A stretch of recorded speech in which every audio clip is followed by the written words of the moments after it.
Hello दोस्तों, आपको हमारी YouTube चैनल पर स्वागत है। आज हम सुनाने वाले हैं मुंशी प्रेमचंद की कहानी आखिरी मंजिल। आज 3 साल गुजर गए। यही मकान है, यही बाग है, यही गंगा का किनारा, यही संगमरमर का हौज, यही मैं हूँ और यही दर दीवार। मगर इन चीजों से दिल पर कोई असर नहीं होता। वह नशा जो गंगा की सुहानी और हवा के दिलकश झोंकों से दिल पर छा जाता था, उस नशे के लिए अब जी तरस जरस के रह जाता है। अब वो दिल नहीं रहा। वह युवती जो जिंदगी का सहारा थी अब इस दुनिया में नहीं है।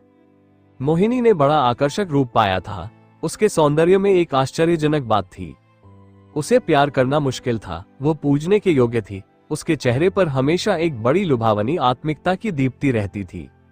उसकी आंखें जिनमें लाज और गंभीरता और पवित्रता का नशा था, प्रेम का स्रोत थी। उसकी एक एक चितवन, एक एक क्रिया, एक एक बात उसके हृदय की पवित्रता और सच्चाई का असर दिल पर पैदा करती थी। जब वो अपनी शर्मीली आंखों से मेरी ओर ताकती तो उसका आकर्षण और असकी गर्मी मेरे दिल में एक ज्वारभाटा सा पैदा कर देती थी। उसकी आंखों से आत्मिक भावों की किरणें निकलती थी, मगर उसके होठों प्रेम की बानी से अपरिचित थे। उसने कभी इशारे से भी उस अथाह प्रेम को व्यक्त नहीं किया जिसकी लहरों में वो खुद तिनके की तरह बही जाती थी। उसके प्रेम की कोई सीमा न थी। वो प्रेम जिसका लक्ष्य मिलन है, प्रेम नहीं वासना है। मोहिनी का प्रेम वो प्रेम था जो मिलने में भी वियोग के मजे लेता है।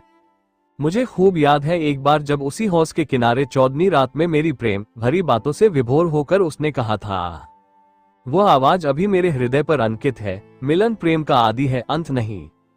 प्रेम की समस्या पर इससे ज्यादा शानदार, इससे ज्यादा ऊंचा ख्याल कभी मेरी नजर में नहीं गुजरा। वो प्रेम जो चितावनों से पैदा होता है और वियोग में भी हरा भरा रहता है। वह वासना के एक झोंके को भी बर्दाश्त नहीं कर सकता। संभव है कि यह मेरी आत्मस्तुति हो, मगर वह प्रेम जो मेरी कमजोरियों के बावजूद मोहिनी को मुझसे था, उसका एक कतरा भी मुझे बेसुध करने के लिए काफी था। मेरा हृदय इतना विशाल ही न था। मुझे आश्चर्य होता था कि मुझ में वह कौन सा गुण था जिसने मोहिनी को मेरे प्रति प्रेम से विह्वल कर दिया था। सौंदर्य, आचरण की पवित्रता, मर्दानगी का जौहर, यही वह गुण है जिन पर मोहब्बत निछावर होती है। मगर मैं इनमें से एक पर भी गर्व नहीं कर सकता था। शायद मेरी कमजोरियां ही उस प्रेम की तड़प का कारण थी। मोहिनी में वह अदाएं न थी जिन पर रंगीली तबीयतें फिदा हो जाया करती हैं। तिरछी चितवन, रूप गर्व की मस्ती भरी हुई आंखें, दिल को मोह लेने वाली मुस्कुराहट, चंचल वाणी, उनमें से कोई चीज यहाँ न थी। मगर जिस तरह चौथ की मध्यम सुहानी रोशनी में कभी कभी फुहारे पड़ने लगती हैं, उसी तरह निश्चल प्रेम में उसके चेहरे पर एक मुस्कुराहट कौंध जाती और आंखें नम हो जाती। यह अदा न थी, सच्चे भावों की तस्वीर थी जो मेरे हृदय में पवित्र प्रेम की खलबली पैदा कर देती थी। शाम का वक्त था। दिन और रात गले मिल रहे थे। आसमान पर मतवाली घटाएं छाई हुई थी और मैं मोहिनी के साथ उसी हौज के किनारे बैठा हुआ था। ठंडी ठंडी बयार और मस्त घटाएं हृदय के किसी कोने में सोते हुए प्रेम के भाव को जगा दिया करती है। वो मतवालापन जो उस वक्त हमारे दिलों पर छाया हुआ था, उस पर मैं हजारों होशमंदियों को कुर्बान कर सकता हूँ। ऐसा मालूम होता था कि उस मस्ती के आलम में हमारे दिल बेताब होकर आंखों से टपक पड़ेंगे। आज मोहिनी की जबान भी संयम की बेड़ियों से मुक्त हो गई थी और उसकी प्रेम में डूबी हुई बातों से मेरी आत्मा को जीवन मिल रहा था। एकाएक मोहिनी ने चौंक कर गंगा की तरफ देखा। हमारे दिलों की तरह उस वक्त गंगा भी उमड़ी हुई थी। पानी की उस उद्विग्न उठती गिरती सतह पर एक दिया बहता हुआ चला जाता था और उसका चमकता हुआ अक्स थिरकता और नाचता एक पुच्छल तारे की तरह पानी को आलोकित कर रहा था। उस नन्ही सी जान की क्या बिसात थी। कागज के चंद पुर्जे, बांस की चंद तीलियां, मिट्टी का एक दिया कि जैसे किसी की अतृप्त लालसाओं की समाधि थी जिस पर किसी दुख बटाने वाले ने तरस खाकर एक दिया जला दिया था। मगर वह नन्ही सी जान जिसके अस्तित्व का कोई ठिकाना न था, उस अथाह सागर में उछलती हुई लहरों से टकराती, भांवरों से हिलकोरे खाती, शोर करती हुई लहरों को रौंदती चली जाती थी। शायद जल देवियों ने उसकी निर्बलता पर तरस खाकर उसे अपने आंचलों में छुपा लिया था। जब तक वह दिया झिलमिलाता और टिमटिमाता हमदर्द लहरों से झकोरे लेता दिखाई दिया, मोहिनी टकटकी लगाए खोई सी उसकी तरफ ताकती रही। जब वह आंख से ओझल हो गया तो वह बेचैनी से उठ खड़ी हुई और बोली, मैं किनारे पर जाकर उस दिए को देखूंगी। जिस तरह हलवाई की मनभावन पुकार सुनकर बच्चा घर से बाहर निकल पड़ता है और चाव भरी आंखों से देखता और अधीर आवाजों से पुकारता उस नेमत के थाल की तरफ दौड़ता है, उसी जोश और चाव के साथ मोहिनी नदी के किनारे चली। बाग से नदी तक सीढ़ियां बनी हुई थीं। हम दोनों तेजी के साथ नीचे उतरे और किनारे पहुंचते ही मोहिनी ने खुशी के मारे उछलकर जोर से कहा, अभी है, अभी है, देखो वो निकल गया। वो बच्चों का सा उत्साह और उद्विग्न अधीरता जो मोहिनी के चेहरे पर उस समय थी, मुझे कभी न भूलेगी। मेरे दिल में सवाल पैदा हुआ, उस दिए से ऐसा हार्दिक संबंध, ऐसी विह्वलता क्यों? मुझ जैसा कवित्व शून्य व्यक्ति उस पहेली को जरा भी न बूझ सका। मेरे हृदय में आशंकाएं पैदा हुई। अंधेरी रात है, घटाएं उमड़ी हुई, नदी बाढ़ पर, हवा तेज, यहाँ इस वक्त ठहरना ठीक नहीं। मगर मोहिनी, वो चाव भरे भोलेपन की तस्वीर, उसी दिए की तरफ आंखें लगाए चुपचाप खड़ी थी, और वह उदास दिया जो हिलता मचलता चला जाता था, न जाने कहाँ किस देश। मगर थोड़ी देर के बाद वो दिया आंखों से ओझल हो गया। मोहिनी ने निराश स्वर में पूछा, गया? बुझ गया होगा। और इसके पहले कि मैं जवाब दूं वो उस डोंगी के पास चली गई, जिस पर बैठकर हम कभी कभी नदी की सैरें किया करते थे, और प्यार से मेरे गले लिपटकर बोली, मैं उस दिए को देखने जाऊंगी कि वो कहाँ जा रहा है, किस देश को। ये कहते कहते मोहिनी ने नाव की रस्सी खोल ली। जिस तरह पेड़ों की डालियां तूफान के झोंकों से झनकोले खाती हैं, उसी तरह ये डोंगी डोलवाडोल हो रही थी। नदी का वो डरावना विस्तार, लहरों की वह भयानक छलौगे, पानी की वह गरजती हुई आवाज, इस खौफनाक अंधेरे में इस डोंगी का बेड़ा क्यों कर पार होगा? मेरा दिल बैठ गया, क्या उस अभागे की तलाश में ये किश्ती भी डूबेगी? मगर मोहिनी का दिल उस वक्त उसके बस में न था। उसी दिए की तरह उसका हृदय भी भावनाओं की विराट, लहरों भरी, गरजती हुई नदी में बहा जा रहा था। मतवाली घटाएं झुकती चली आती थी कि जैसे नदी के गले मिलेंगी, और वह काली नदी यूं उठती थी कि जैसे बादलों को छू लेंगी। डर के मारे आंखें मुंदी जाती थीं। हम तेजी के साथ उछलते, कगारों के गिरने की आवाजें सुनते, काले काले पेड़ों का झूमना देखते चले जाते थे। आबादी पीछे छूट गई, देवताओं को बस्ती से भी आगे निकल गए। एकाएक मोहिनी चौंक कर उठ खड़ी हुई और बोली, अभी है, देखो वह जा रहा है। मैंने आंख उठाकर देखा, वो दिया ज्यों का त्यों हिलता मचलता चला जाता था। उस दिए को देखते हम बहुत दूर निकल गए।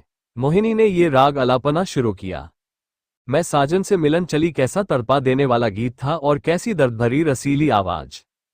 प्रेम और आंसुओं में डूबी हुई मोहक गीत में कल्पनाओं को जगाने की बड़ी शक्ति होती है। वो मनुष्य को भौतिक संसार से उठाकर कल्पनालोक में पहुंचा देता है। मेरे मन की आंखों में उस वक्त नदी की पुरशोर लहरें, नदी किनारे की झूमती हुई डालियां, सनसनाती हुई हवा, सबने जैसे रूप धर लिया था, और सब की सब तेजी से कदम उठाए चली जाती थी अपने साजन से मिलने के लिए। उत्कंठा और प्रेम से झूमती हुई ए युवती की धुंधली सपने जैसी तस्वीर हवा में, लहरों में और पेड़ों के झुरमुट में चली जाती दिखाई देती, और कहती थी, साजन से मिलने के लिए। इस गीत ने सारे दृश्य पर उत्कंठा का जादू फूंक दिया। मैं साजन से मिलन चली, साजन बसत कौन सी नगरी में बोई ना जानूं। ना मोहे आस मिलन की उससे ऐसी प्रीत भली, मैं साजन से मिलन चली। मोहिनी खामोश हुई तो चारों तरफ सन्नाटा छाया हुआ था, और उस सन्नाटे में एक बहुत मध्यम रसीला स्वप्निल स्वर क्षितिज के उस पार से, या नदी के नीचे से, या हवा के झोंकों के साथ आता हुआ मन के कानों को सुनाई देता था। मैं साजन से मिलन चली। मैं इस गीत से इतना प्रभावित हुआ कि जरा देर के लिए मुझे ख्याल न रहा कि कहाँ हूं और कहाँ जा रहा हूं। दिल और दिमाग में वही राग गूंज रहा था। अचानक मोहिनी ने कहा, उस दिए को देखो। मैंने दिए की तरफ देखा। उसकी रोशनी मंद हो गई थी और आयु की पूंजी खत्म हो चली थी। आखिर वो एक बार जरा भभका और बुझ गया। जिस तरह पानी की बूंद नदी में गिरकर गायब हो जाती है, उसी तरह अंधेरे के फैलाव में उस दिए की हस्ती गायब हो गई। मोहिनी ने धीमे से कहा, अब नहीं दिखाई देता, बुझ गया। ये कहकर उसने एक ठंडी सांस ली। दर्द उमड़ आया, आंसुओं से गला फंस गया। जबान से सिर्फ इतना निकला, क्या यही उसकी आखिरी मंजिल थी? और आंखों से आंसू गिरने लगे। मेरी आंखों के सामने से पर्दा सा हट गया। मोहिनी की बेचैनी और उत्कंठा, अधीरता और उदासी का रहस्य समझ में आ गया, और बरबस मेरी आंखों से भी आंसू की चंद बूंदें टपक पड़ी। क्या उस शोर भरे, खतरनाक, तूफानी सफर की यही आखिरी मंजिल थी? दूसरे दिन मोहिनी उठी तो उसका चेहरा पीला था। उसे रात भर नींद नहीं आई थी। वो कवि स्वभाव की स्त्री थी। रात की इस घटना ने उसके दर्द भरे भावुक हृदय पर बहुत असर पैदा किया था। हंसी उसके होठों पर यूं ही बहुत कम आती थी। हाँ, चेहरा खिला रहता था। आज से वो हंसमुखपन भी विदा हो गया। हरदम चेहरे पर एक उदासी सी छाई रहती, और बातें ऐसी जिनसे हृदय छलनी होता था और रोना आता था। मैं उसके दिल को इन ख्यालों से दूर रखने के लिए कई बार हंसाने वाले किस्से लाया, मगर उसने उन्हें खोलकर भी न देखा। हाँ, जब मैं घर पर न होता तो वह कवि की रचनाएं देखा करती, मगर इसलिए नहीं कि उनके पढ़ने से कोई आनंद मिलता था, बल्कि इसलिए कि उसे रोने के लिए ख्याल मिल जाता था। और वो कविताएं जो उस जमाने में उसने लिखी, दिल को पिघला देने वाले दर्द भरे गीत है। कौन ऐसा व्यक्ति है जो उन्हें पढ़कर अपने आंसू रोक लेगा? वो कभी कभी अपनी कविताएं मुझे सुनाती और जब मैं दर्द में डूबकर उनकी प्रशंसा करता तो मुझे उसकी आंखों में आत्मा के उल्लास का नशा दिखाई पड़ता। हंसी, दिल्लगी और रंगीनी मुमकिन है कुछ लोगों के दिलों पर असर पैदा कर सके, मगर वह कौन सा दिल है जो दर्द के भावों से पिघल न जाएगा। एक रोज हम दोनों इसी बाग की सैर कर रहे थे। शाम का वक्त था और चैत का महीना। मोहिनी की तबीयत आज खुश थी। बहुत दिनों के बाद आज उसके होठों पर मुस्कुराहट की झलक दिखाई दी थी। जब शाम हो गई और पूरनमासी का चौथ गंगा की गोद से निकलकर ऊपर उठा तो हम इसी हौज के किनारे बैठ गए। यह मौलसरियों की कतार और यह हौज मोहिनी की यादगार है। चौदनी में बिसात आई और चौपड़ होने लगी। आज तबीयत की ताजगी ने उसके रूप को चमका दिया था और उसकी मोहक चपलताएं मुझे मतवाला किए देती थी। मैं कई बाजियां खेला और हर बार हारा। हारने में जो मजा था वह जीतने में कहाँ। हल्की सी मस्ती में जो मजा है वह छकने और मतवाला होने में नहीं। चांदनी खूब छिटकी हुई थी। एकाएक मोहिनी ने गंगा की तरफ देखा और मुझसे बोली, वह उस पार कैसी रोशनी नजर आ रही है। मैंने भी निगाह दौड़ाई। चिता की आग जल रही थी लेकिन मैंने टालकर कहा, सौंजी खाना पका रहे हैं। मोहिनी को विश्वास नहीं हुआ। उसके चेहरे पर एक उदास मुस्कुराहट दिखाई दी और आंखें नम हो गईं। ऐसे दुख देने वाले दृश्य उसके भावुक और दर्दमंद दिल पर वही असर करते थे जो लू की लपट फूलों के साथ करती है। थोड़ी देर तक वह मौन निश्चला बैठी रही, फिर शोकभरे स्वर में बोली, अपनी आखिरी मंजिल पर पहुंच गया।